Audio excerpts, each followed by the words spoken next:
기독교 신앙에서 믿음이란 어떤 사실에 대한 확신이라기보다는 하나님에 대한 신뢰와 그 하나님이 어떤 분이신가에 대해서 이해가 언제나 우선합니다.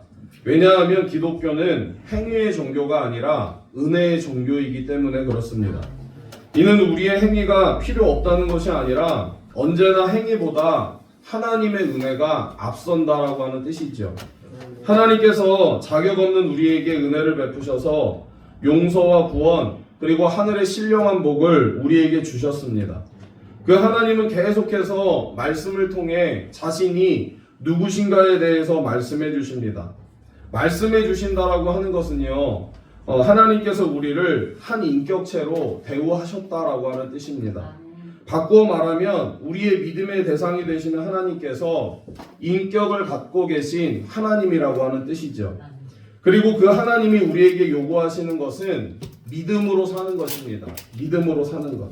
치열한 삶의 현장 속에서 범사에 하나님을 인정하고 하나님의 언약 백성으로서의 정체성을 잃어버리지 않는 것입니다.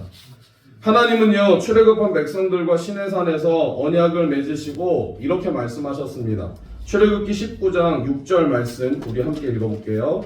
시작. 너희가 내게 대하여 제사장 나라가 되며 거룩한 백성이 되리라. 너는 이 말을 이스라엘 자손에게 전할지니라. 아멘. 여러분, 이것이 하나님의 약속입니다. 약속은 약속하는 자와 그 약속을 실행하는 자 사이에 믿음이 전제되지 않으면 이루어질 수 없습니다. 그러므로 하나님과 이 하나님의 백성 사이에 그 믿음, 신뢰가 있어야 한다라고 하는 거죠. 또한 예수님께서 산상수훈에서 이렇게 말씀하십니다. 마태복음 6장 28절, 29절 말씀 함께 읽습니다. 시작. 또 너희가 어찌 의복을 위하여 염려하느냐? 그의 백합화가 어떻게 자라는가 생각하여 보라. 수고도 아니하고 길쌈도 아니하느니라. 그러나 내가 너희에게 말하노니 솔로몬의 모든 영광으로도 입은 것이 이 꽃 하나만 갖지 못하였느니라. 아멘. 이 보잘것없는 미물들을 하나님께서 입히시고 키우신다면 이 자신의 형상대로 지음받은 하나님의 백성들에게 당연히 필요한 양식을 주실 것이므로 우리가 믿음으로 더 가치 있고 더 의미 있는 것을 추구하며 살라라고 하는 겁니다. 다시 말해서 너희는 이 세상에서 생존만을 위해서 살아가는 자들이 아니라 하나님의 백성들로 살아가는 믿음의 사람들이다 라고 하시는 말씀인 것입니다. 그러므로 여러분, 믿음으로 사는 증인된 삶이 무엇일까요? 믿음으로 사는 삶이 무엇일까? 하나님께서 허락하신 모든 축복을 가지고 우리가 하나님 앞에 마음과 뜻과 성품을 다해서 하나님을 섬기고 사랑하는 것을 최고의 기쁨으로 삼는 것이죠. 그래야 이 세상을 이길 수 있는 것입니다. 우리가 만약에 그렇지 아니하면요, 이 세상에서 깨어지고 상처받고 살아가다가 하나님 앞에 나와서 하나님 오늘도 실패했습니다. 하나님 오늘도 또 넘어졌습니다. 라고 하는 말만 반복한다는 겁니다. 물론 히브리서 11장에 나타난 믿음의 사람들은요, 우리가 아시는 바와 같이 완벽한 사람들이 아닙니다. 연약하고 실패하여서 넘어졌던 사람들이죠. 그러나 그들은 믿음으로 다시 일어섰습니다. 이 능력의 하나님을 믿고 의지할 때 하나님께서 이 세상을 이길 수 있는 힘을 주신 것입니다. 오늘 말씀을 통해서 저와 여러분도 이 세상 가운데 믿음의 증인된 삶을 살아감으로 세상을 이기는 믿음의 성도들이 되시기를 간절히 바랍니다. 우리 오늘 먼저 본문 33절 말씀을 다시 한번 읽어볼게요. 33절 시작. 믿음으로 나라들을 이기기도 하며 의를 행하기도 하며 약속을 맡기도 하며 사자들의 입을 막기도 하며. 아멘. 우리가 앞에서 소개된 기드온, 삼손, 바락, 입다, 다윗은요, 공통점이라 하면 모두 전쟁의 영웅들입니다. 그들은 전쟁에 나갈 때에 어떤 병기와 전략의 무기보다 믿음이라고 하는 이 무기를 소중히 여겼습니다. 차사기의 기도는요, 이 300명이라고 하는 소수의 병력으로 13만 5천의 미디안 군대를 이겼습니다. 한 손에는 나팔을 들고요, 다른 한 손에는 빈 항아리와 횃불을 들고 여호와와 기드온의 칼이라 라고 외쳐가면서 전쟁을 했습니다. 여러분, 사실 이 상황을 한번 생각해 보세요. 얼마나 웃기는 일입니까? 객관적인 전력으로는 도저히 불가능하지 않습니까? 그러나 믿음으로 이기게 되는 사건을 성경을 통해서 보여주고 있죠. 그리고 입다는 암몬을, 그리고 여호수아는 가나안 땅을 믿음으로 정복했고요. 갈렙은 아낙 자손이 있던 헤브론을 향하여서 하나님이 우리와 함께 하시면 그들을 쫓아내리이다, 이 산지를 내게 주소서라고 선포했습니다. 그리고 그 헤브론을 차지했습니다.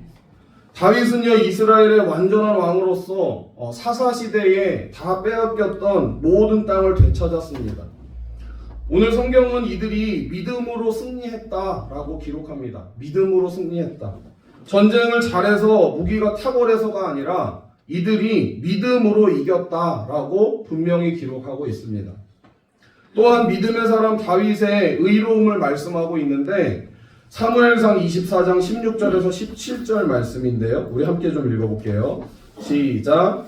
다윗이 사울에게 이같이 말하기를 마침에 사울이 이르되 내 아들 다윗아 이것이 내 목소리냐 하고 소리를 높여 울며 다윗에게 이르되 나는 너를 학대하되 너는 나를 선대하니 너는 나보다 의롭도다. 아멘. 여러분, 의롭다는 것이 무엇입니까? 의롭다. 하나님 앞에서 자신의 직무를 수행함에 있어서 하나님 편에 서고자 하는 것을 말합니다. 하나님 편에. 여러분, 다윗은 우리가 아시는 바와 같이 늘 하나님의 편에 서기를 갈망하고 또 그렇게 살았던 사람이 있죠. 그래서 다윗을 오늘 성경을 통해서 의롭다라고 말하는 겁니다. 그리고 여호수아는 여호수아 21장 45절에 여호와께서 이스라엘 족속에게 말씀하신 선한 말씀이 하나도 남음이 없이 다 응하였더라 라고 합니다. 이스라엘 조상들에게 하신 하나님의 약속을 하나도 남김없이 그 약속이 다 성취되었음을 고백하고 있는 거죠. 여러분, 또 어떤 사람은 믿음으로 사자들의 입을 막기도 했다고 합니다. 그 사람이 누구죠? 다니엘이죠. 믿음의 사람 다니엘. 다니엘은 이 세상의 왕국을 거부하고 보이지 않는 하나님을 믿었습니다. 우상숭배의 위협과 핍박 속에서도 이 믿음을 지켰던 다니엘은요, 사자굴에 던져졌으나 굶주린 사자들이 다니엘을 물지 아니하고 다니엘 앞에 무릎을 꿇게 되죠. 하나님께서 굶주린 사자들의 입을 막아내지 않으셨습니까? 결국 다리오 왕은 조서를 내려서 다니엘을 구원하신 하나님의 영광을 선포하게 되는 겁니다. 죽음의 위협 앞에서도 하나님을 신뢰하는 믿음의 행위가 얼마나 놀라운 기적을 가져왔는가를 말씀하고 있는 겁니다. 결국 이게 무슨 말입니까? 결국은 믿음이 세상을 이긴다는 거예요. 믿음이 세상을 이긴다. 믿음은 하나님의 능력입니다. 하나님에 대한 믿음은 하늘의 권세를 갖는 것입니다. 다니엘은 이 세상의 제국이 보상하는 부귀와 영화를 뿌리치고 이 땅에서 하늘에 속한 자로 믿음으로 살기로 결단한 겁니다. 우리의 힘으로 이 세상을 이길 수 있을까요? 없을까요? 우리의 힘으로는요, 도무지 이 세상을 이길 수가 없습니다. 세상을 이길 수 있는 것은요, 오직 믿음뿐입니다. 그러므로 하나님께로 난 자들은요, 세상을 이길 수 있습니다. 자신의 의지나 능력이 아닙니다. 우리 요한일서 5장 4절 말씀 함께 읽어볼게요. 시작. 무릇 하나님께로부터 난 자마다 세상을 이기느니라. 세상을 이기는 승리는 이것이니 우리의 믿음이니라. 아멘. 무릇 하나님께로부터 난 자마다 세상을 이기느니라. 세상을 이기는 승리는 이것이니 우리의 믿음이니라. 아멘. 우리가 어떻게 이 세상에서 수많은 유혹을 이길 수가 있겠습니까? 하루에도 몇 번씩, 몇십 번씩 넘어지지 않습니까? 그러나 하나님을 의지하고 믿고 나갈 때 이길 수 있는 능력을 우리에게 주신다라고 하는 거죠. 여러분, 믿음에는 두 종류의 믿음이 있어요. 두 종류의 믿음. 첫 번째는 예수 그리스도를 구주로 믿고 영접해서 하나님의 자녀가 되는 권세를 얻는 믿음입니다. 이 믿음은 모든 구원받은 성도들에게 다 있습니다. 이 믿음은요, 선물과도 같습니다. 하나님의 은혜로 예수 그리스도를 구주로 믿게 되는 것이죠. 그러나 이 믿음으로서만 가지고는 세상을 이길 수가 없습니다.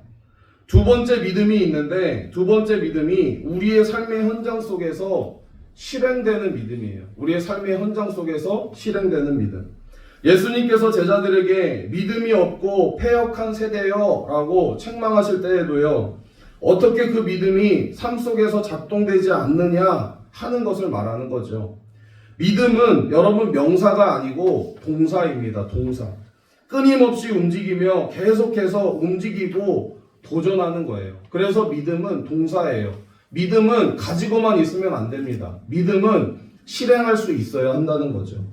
아프리카의 선교의 아버지라고 불리는 리빙스턴은 가장 신실하고 거룩하신 분을 눈에 보이지 않는 친구로 모시고 있으니 어찌 두려워할 까닭이 있으랴 라는 고백을 합니다.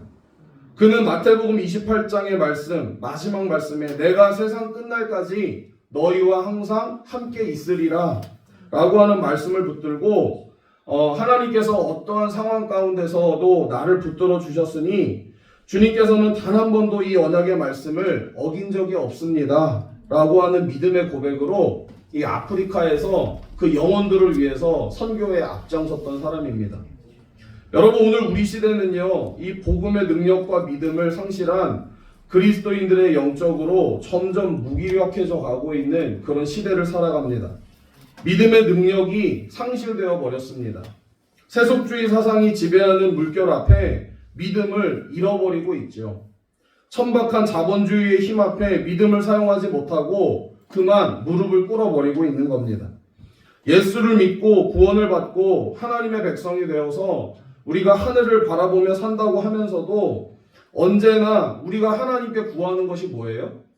물질이잖아요. 물질. 그것이 우리의 가치의 기준이 되어버렸습니다. 돈이 믿음의 삶의 방편이 되는 것과 그것이 유일한 목적이 되어 사는 것은 천지 차이라고 하는 거죠. 믿습니다. 아멘 하면서도 믿음을 떠나서 자기 혼자 돌아다니거나 세상 가운데서 방황하게 됩니다. 기독교 신앙에서 여러분 제일 골치 아픈 것이 무엇입니까?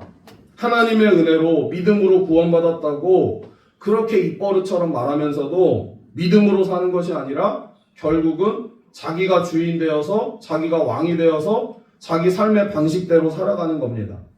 이 세상의 부귀영화에 치열하게 투쟁합니다. 세상의 힘 앞에 생존을 위해서 그 믿음을 쉽게 저버립니다. 좀 더 좋은 환경, 좀 더 좋은 직장, 좀 더 높은 자리를 위해서 노심초사하거나 또 하나님은 우리의 눈에 보이지 않는 거죠. 전혀 하나님을 믿지 않은 이방인들처럼 날마다 우리는 무엇을 입을까, 무엇을 먹을까 하는 생존의 문제 앞에 붙잡혀서 한 발자국도 믿음으로 나아가지 못하는 겁니다. 그런 믿음의 행위가 작동되지 않기 때문에 항상 힘들다, 어렵다, 부족하다 늘 우리의 입술에는 그런 아우성만 넘쳐나게 되는 겁니다. 여러분, 하나님께서는 우리가 하나님 앞에 섰을 때 단 하루라도 그 믿음으로 살았던 그 삶을 인정하시고 축복해 주시는 줄로 믿습니다. 그러므로 믿음이 세상을 이긴다는 증인의 삶을 살아갈 수 있기를 간절히 축원합니다. 누가 우리에게 믿음으로 승리할 수 있게 하셨습니까? 우리의 구원 되시는 예수 그리스도죠. 예수 그리스도. 사도 바울은 이렇게 고백합니다. 우리 고린도전서 15장 57절 말씀 함께 읽어볼게요. 시작. 우리 예수 그리스도로 말미암아 우리에게 승리를 주시는 하나님께 감사하노니. 아멘. 여러분, 결국 믿음이 이 세상을 이기는 줄 믿으시기 바랍니다. 우리 이어서 본문 34절 말씀도 읽어볼게요. 본문 34절 시작. 우리의 세력을 멸하기도 하며 칼날을 피하기도 하며 연약한 가운데서 강하게 되기도 하며 전쟁에 용감하게 되어 이방 사람들의 진을 물리치기도 하며. 아멘. 사자의 입을 막은 믿음의 사람이 다니엘이었다면 불의 세력을 멸한 자는 다니엘의 세 친구 사드락과 메삭과 아벳느고입니다. 바벨론의 느부갓네살 왕은요, 금신상을 세워놓고 누구든지 절하지 아니하는 자는 풀무불에 던져버리겠다라고 명령합니다. 그러나 사드락과 메삭과 아벳느고는요, 어떻게 합니까? 결국 그 금신상에 절하지 않죠. 그들은 비록 연약한 포로에 불과했습니다. 그러나 믿음을 지켰습니다. 왕이 그들을 회유하려고 할 때 그들은 이렇게 말합니다. 느부갓네살 왕이여, 우리가 이 일에 대하여 왕에게 대답할 필요가 없나이다. 그렇게 하지 않을지라도, 그리하지 아니하실지라도 우리가 왕의 신들을 섬기지 아니하고 왕이 세우신 금신상에 절하지도 아니할 줄 아옵소서 하면서 그들은 결국 죽음의 길을 선택을 합니다. 여러분, 그 이유가 무엇일까요? 그 이유가 무엇입니까? 바벨론의 유다 포로들은요, 자신들의 민족이 우상숭배 때문에, 바로 그 우상숭배 때문에 바벨론에 끌려와 있음을 알고 있었어요. 자신들이 이러한 처지가 된 것이 뭐 때문에? 하나님 아닌 우상을 숭배했기 때문에 결국 그 나라가 패망하게 되었고, 그들이 이렇게 바벨론의 포로로 끌려가 있음을 분명히 알고 있었어요. 그러므로 이스라엘 백성들의 죄에 으뜸인 우상숭배의 죄를 범하라고 강요받자 그들은 더욱더 강하게 저항한 겁니다. 다니엘의 세 친구들은요, 비록 연약했지만 그들은 유일신 신앙으로 무장된 믿음을 갖고 있었기 때문에 그 불같은 시련도 두렵지 않았습니다. 그러므로 인해서 그들은 결국 믿음으로 승리했습니다. 그리고 믿음은 칼날을 피하게 합니다. 여러분, 하나님은요, 다윗이 사울의 칼날을 여러 번 피하게 하셨습니다. 또한 모세에게 바로의 칼날에서 구원하셨죠. 양을 치던 그의 지팡이가 하나님의 능력을 의지하고 하나님을 붙잡으니까 그 지팡이가 그 이스라엘 백성들을 구원하는 그 구원의 능력의 지팡이가 되었습니다. 그리고 이 연약한 가운데서 강하게 되기도 하며 라는 구절이 있죠. 여러분, 이 표현은 역설적인 표현인데요. 어떻게 연약한 가운데 강하게 될 수 있겠습니까? 그러나 성경은 역설의 책이라고 할 수 있습니다. 여러분, 역설은 모순되어 보이지만 진리라고 하는 뜻을 가지고 있어요. 어떻게 연약한 가운데서 강하게 될 수 있습니까? 자신의 이 연약함을 고백하고 하나님을 신뢰하는 믿음을 가질 때 연약한 우리에게 하나님의 능력이 임하여지게 되는 겁니다. 고린도후서 12장 9절에서 10절 말씀을 우리 좀 함께 읽어볼게요. 시작.